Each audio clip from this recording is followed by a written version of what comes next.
Assalamualaikum warahmatullahi wabarakatuh kepada semua penonton channel Studio and Exploration dalam rancangan Jejak Alam Mistik.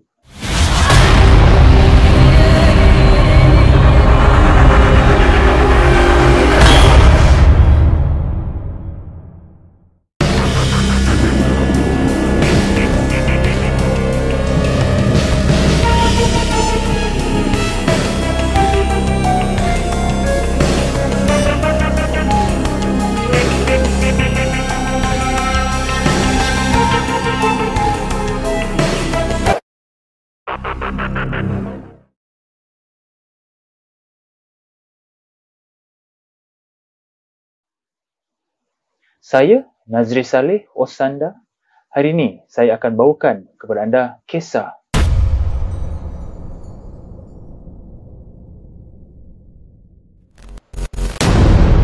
sumber maklumat yang kami perolehi dari kaedah ilmu kebatinan secara Islam iaitu Al-Haq. Jika anda tidak suka dari sumber tersebut, sila berhenti menonton video dari channel ini.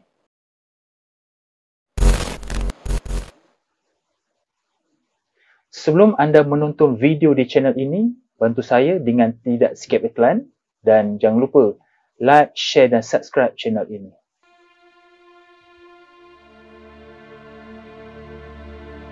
Bawang putih, bawang merah ialah sebuah cerita rakyat lama di Kepulauan Melayu yang terkenal. Ia mengisahkan tentang bawang putih yang kehilangan ibu bapa dan terpaksa duduk di bawah jagaan ibu tirinya yang membencinya. Begitu juga dengan saudara tirinya, bawang merah. Sejak ketiadaan ayah dan ibu kandungnya, bawang putih tinggal bersama ibu tirinya, Mak Kundo, dan adik tirinya, bawang merah. Mereka sangat benci akan bawang putih. Dia sering dimarahi dan dipukul. Pada suatu malam, bawang putih bermimpi bertemu ibunya. Ibunya menyuruhnya masuk ke hutan dan mencari pohon beringin rendang. Pergilah, hiburkan hatimu dan bersabarlah. Suatu hari nanti, kau akan mendapat kebahagiaan. Keesokan harinya, bawang putih segera menyiapkan kerja-kerja rumah. Setelah ibu tirinya pergi bekerja dan adik tirinya masih tidur, bawang putih pun masuk ke hutan. Dia mencari pohon beringin rendang itu. Setelah puas mencari, dia pun sampai ke situ. Dia terpandang satu buaian yang tergantung di pohon beringin. Tempat tersebut seakan-akan sebuah taman tempat puteri kayangan turun ke bumi untuk bermain-main. Ketika dia duduk di atas buaian itu, tiba-tiba buaian itu berayun dengan sendiri. Semakin lama, semakin laju. Dia dapat melihat bunga-bunga yang mengelilingi pohon beringin itu turut bergoyang-goyang. Hatinya terasa sungguh terhibur. Tiba-tiba, bawang putih teringatkan Mak Kundo. Ibu tirinya pasti akan memarahinya bila pulang dan mendapati dirinya tiada di rumah. Namun, bawang putih tidak tahu bagaimana hendak menghentikan buaian itu. Bawang putih lalu berkata kepada buaian itu, "Wahai buaian, tolonglah berhenti. Aku ingin pulang ke rumah." Tiba-tiba buaian itu pun berhenti dengan sendirinya. Pokok-pokok bunga juga turut berhenti bergoyang. Pada suatu hari, bawang putih bermain buaian seperti biasa. Tanpa disedarinya, seorang putera raja sedang memerhatinya. Baginda tertarik melihat bagaimana buai itu boleh berayun sendiri bila bawang putih menaikinya. Ketika bawang putih hendak pulang, baginda menyuruh pengiringnya mengikorinya. Setelah tahu di mana bawang putih tinggal, baginda pergi ke rumah tersebut. Ketika itu, Mak Kundo dan bawang merah berada di halaman rumah.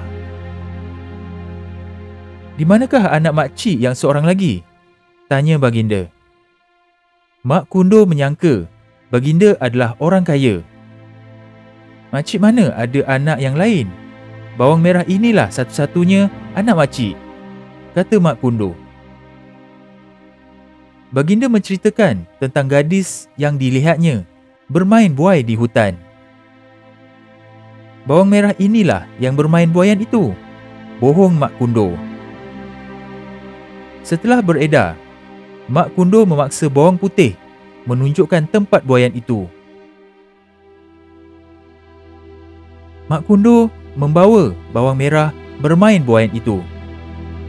Namun, buaian itu tidak berayun dengan sendiri.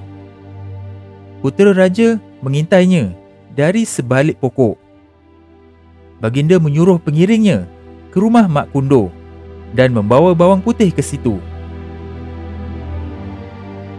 Pengiringnya pun pergi, tetapi mendapati bawang putih dikurung dan diikat. Maka dia segera membuka ikatan itu dan membawa gadis itu bertemu dengan baginda. Mak Kundo terkejut melihat kehadiran baginda dan bawang putih. Bila bawang putih berbuai dan menyanyi, buaian itu pun berayun laju. "Makcik telah berbohong kepada beta," kata putera raja. Ketika itu, barulah Mak Kundo tahu bahawa lelaki itu adalah putera raja. "Kamu ibu yang zalim. Kamu telah menyeksa bawang putih," kata baginda lagi. Mak Kundo menangis dan meminta ampun kepada baginda. Bawang merah pula meraung dan menangis kerana dengkikan bawang putih.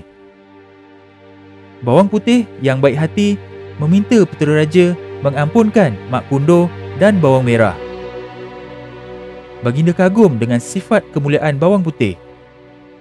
Putera raja akhirnya mengahwini bawang putih. Begitulah kisah cerita bawang putih bawang merah. Tetapi, tahukah anda, adakah kisah ini kisah benar atau kisah rekaan masyarakat Melayu sahaja?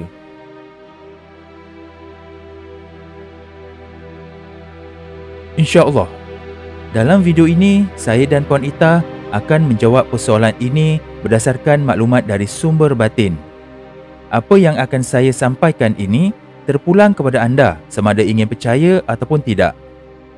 Nasihat saya, semua perkara misteri dan mistik datang dari Allah untuk menguji keimanan dan ketakwaan setiap hamba-hambanya.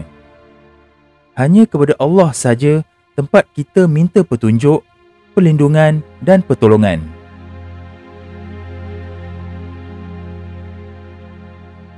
Bismillahirrahmanirrahim. Kisah bawang putih, bawang merah cukup popular dalam masyarakat, terutama kepada orang Melayu.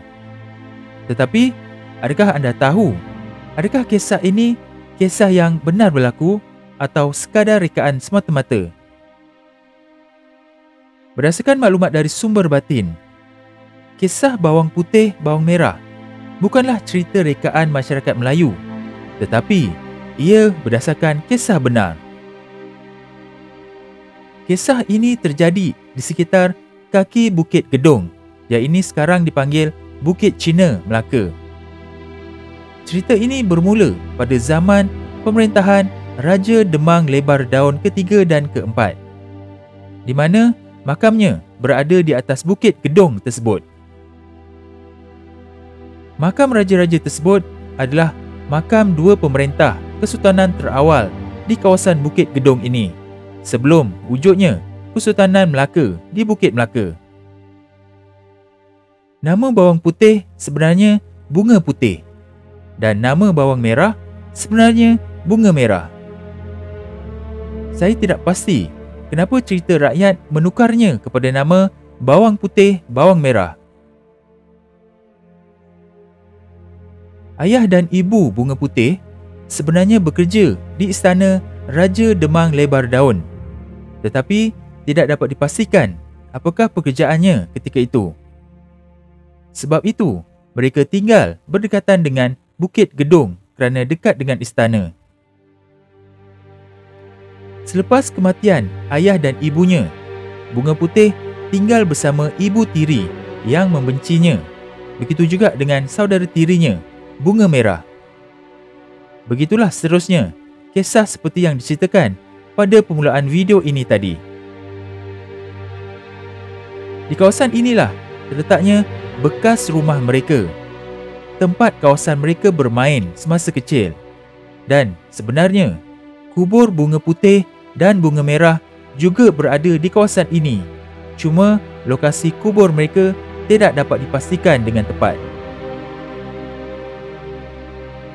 Sebab itu, ketika kami melalui kawasan ini, seperti ada satu tarikan pada hati kami untuk melalui kawasan ini. Apabila sampai ke satu pokok bunga berwarna merah ini, Wan Ita terus dapat maklumat dari sumber batin berkenaan cerita Bunga Putih, Bunga Merah tersebut. Rupanya ada cerita yang nak disampaikan kepada kami. Cerita yang disampaikan kepada Puan Ita tidaklah terlalu terperinci. Cuma mereka mahu kisah bawang putih, bawang merah, masyarakat tahu tentang kebenaran kisah tersebut. Semoga apa yang kami kongsikan ini dapat merungkai kebenaran cerita rakyat yang popular ini. Dan sekarang, anda dah boleh gunakan nama sebenar mereka, iaitu Bunga Putih, Bunga Merah.